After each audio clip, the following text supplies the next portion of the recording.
Hello, y'all. Welcome to Rose World. You can be anywhere in the world, but you're right here, and I appreciate you. Today, I'm giving you guys a story time.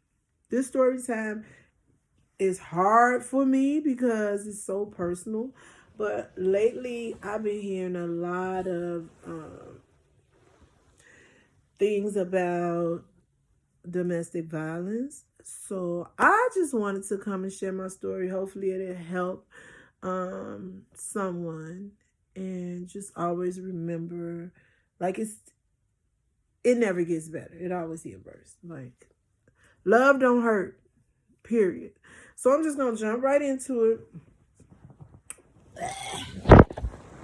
Sorry, y'all. I need to get comfortable. So my sister introduced me to a guy. He had just got out of jail, did 15 years for murder. Now I know some might say, like, he been in jail for murder. What you think was gonna happen? But it wasn't like that. You know, you wouldn't even have known he went to jail for murder. He was real cool. That was my best friend. Like, you could not. We just hit it off so good. But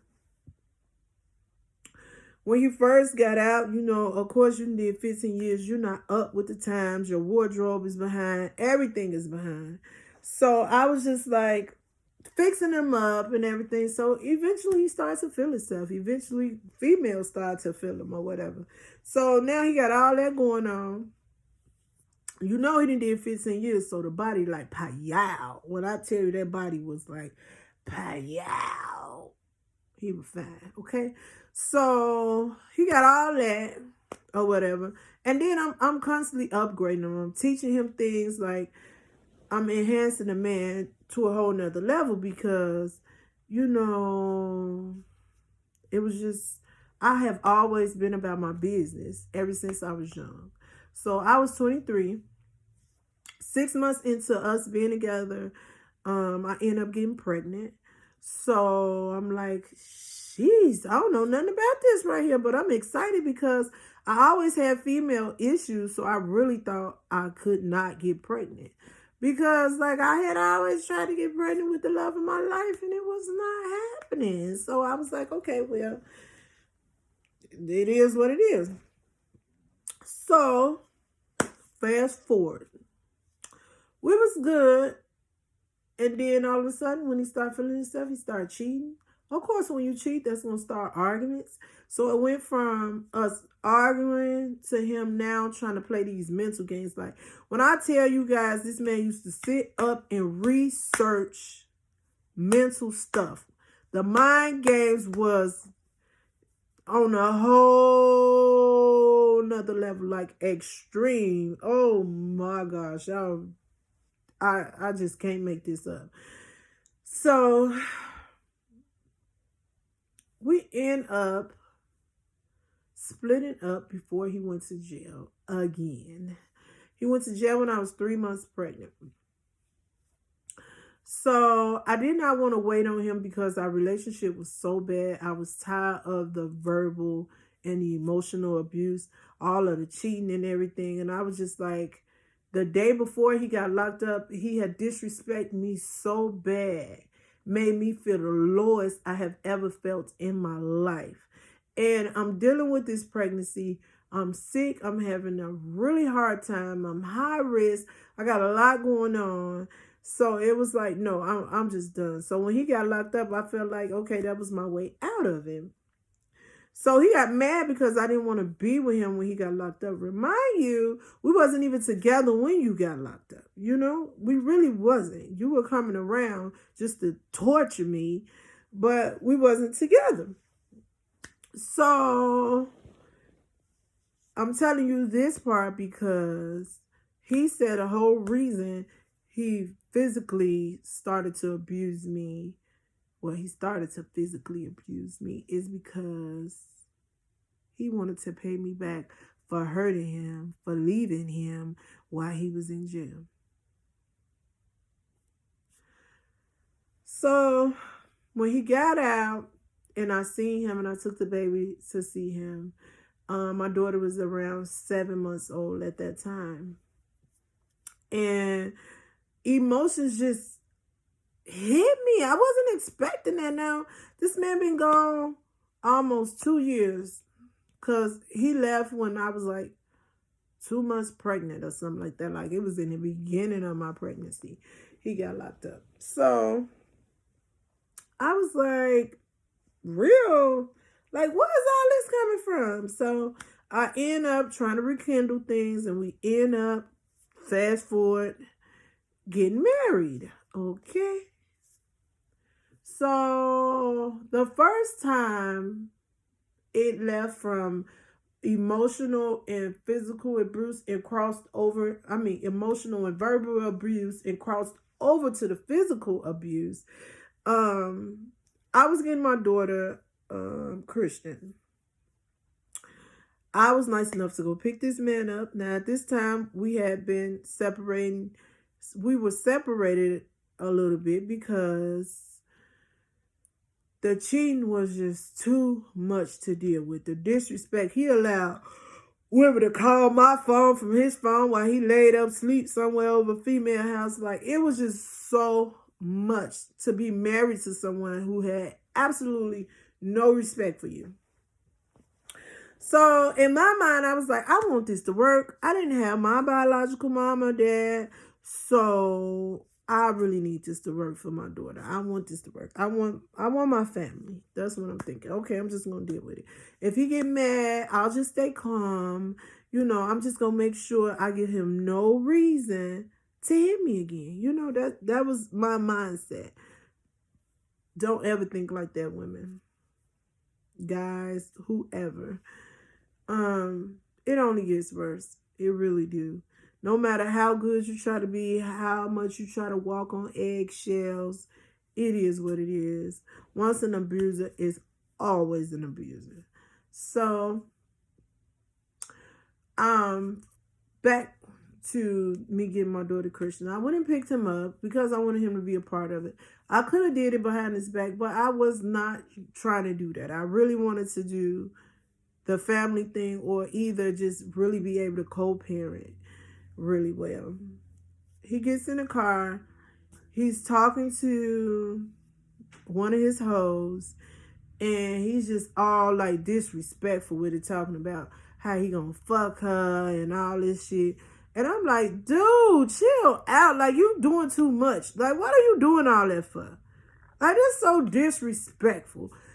Stop.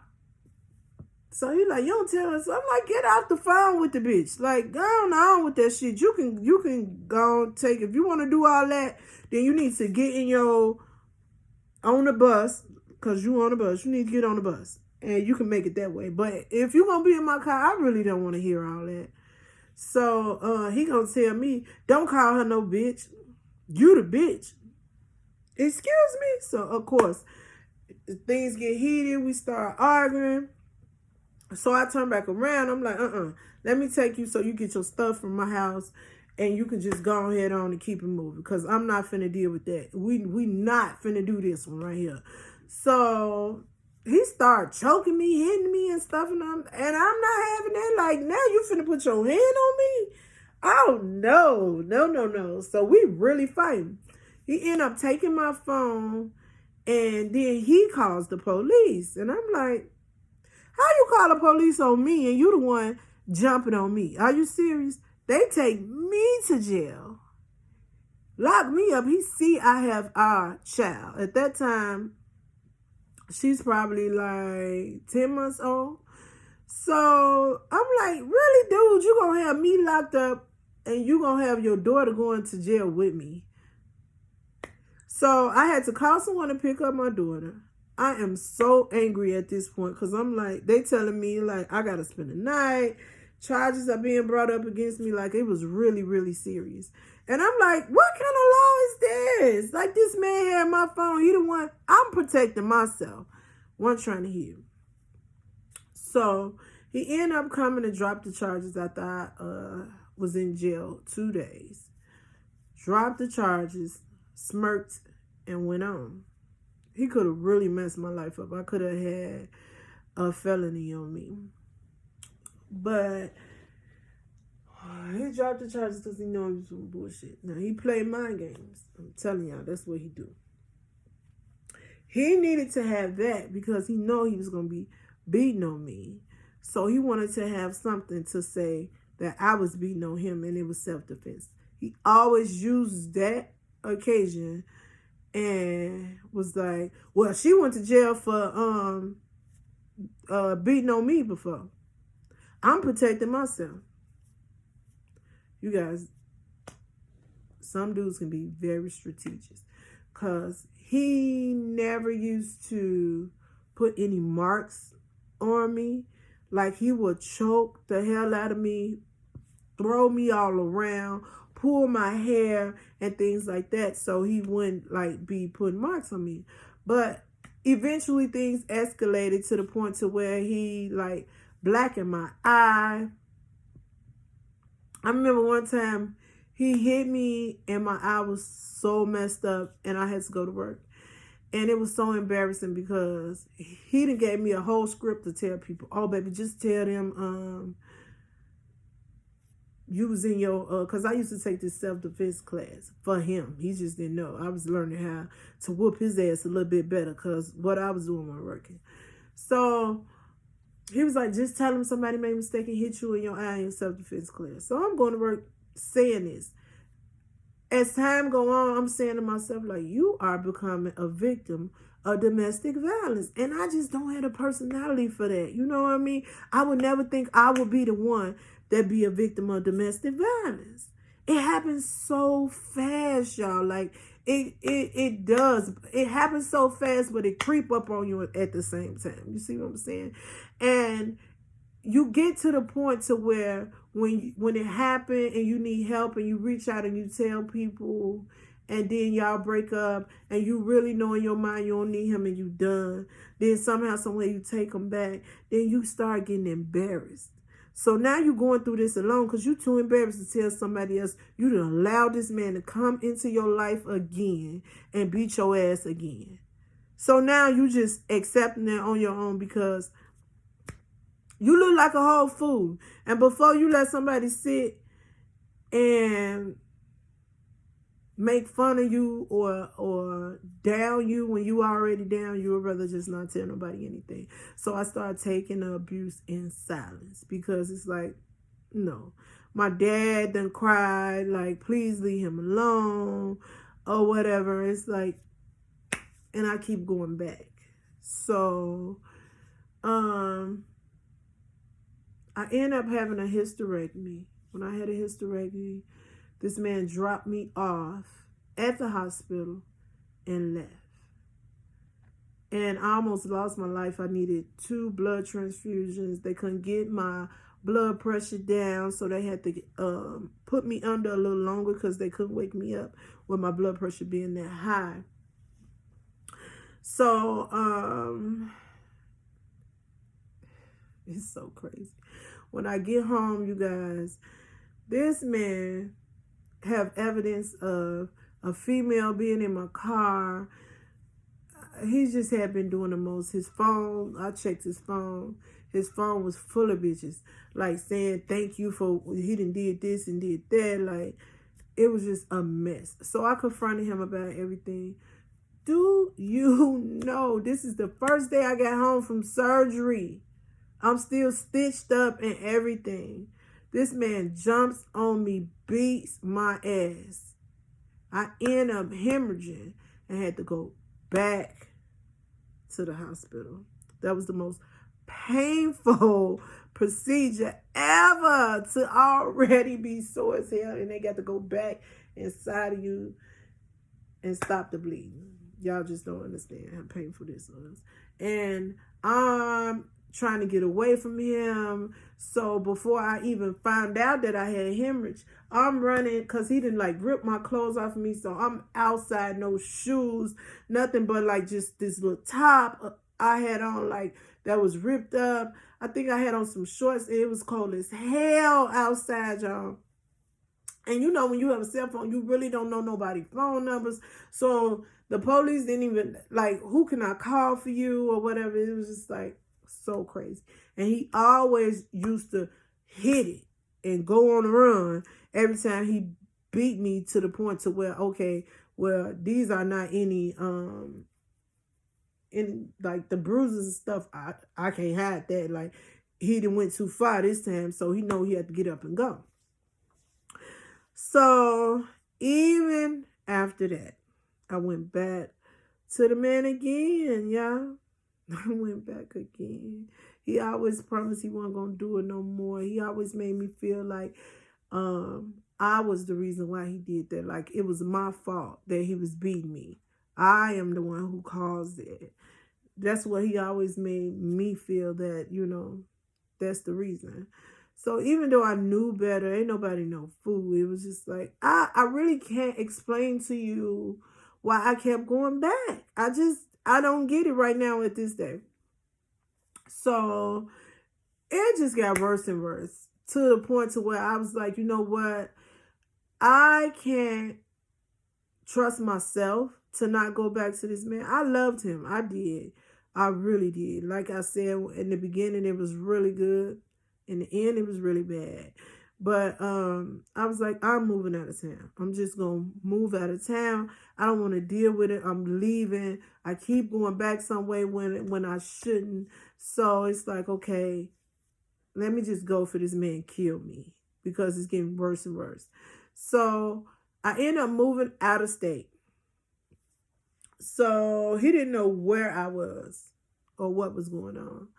And I end up calling him because it was so hard when I moved. You guys, everybody was like, oh, we're going to help you do this. We're going to do that. We got you with this. And it was just like, it wasn't what I thought it was going to be. And I really needed the help.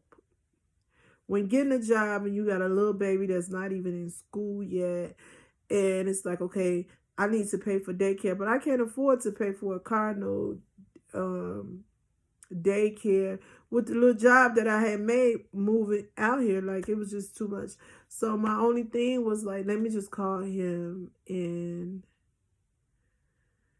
see if he'll come out here.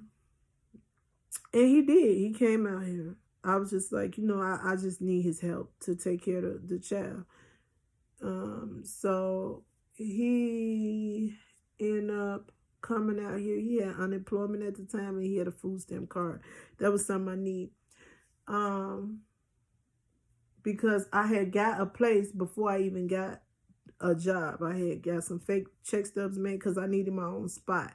So anyway, he moved out here to this whole new state where he knew no one, not one soul here. So I'm like, okay, well, maybe this will work for us. You know what I mean? Because he can't cheat. He don't know nobody. He ain't got no car. He ain't got nothing but. So he'll be all right. And if he going to move all the way down here, then maybe he changed. Oh, he went and we got counseling. He was going to church. I mean, he crying. He loved me. He all at the altar. Okay. He a new man. Okay. I'm thinking, yes, this is it. Yes, we can finally be good. Oh, honey, it wasn't even 2 goddamn weeks.